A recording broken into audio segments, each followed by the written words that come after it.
మనం సోషల్ మీడియాలో వారియర్స్ అంటాం, సోషల్ మీడియా వారియర్స్ అంటాం, సోషల్ మీడియా సోల్జర్స్ అంటాం, లేకుంటే గులాబీ సోల్జర్స్ అంటాం, గులాబీ వారియర్స్ అంటాం, ఇంకా గులాబీ దళం అంటాం. ఇంతమంది ఉన్నాం.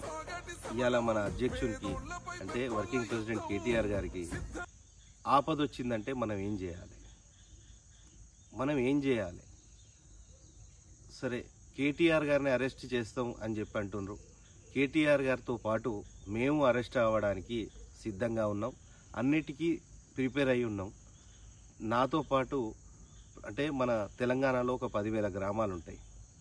గ్రామానికి ఒక్క కార్యకర్త అయినా కూడా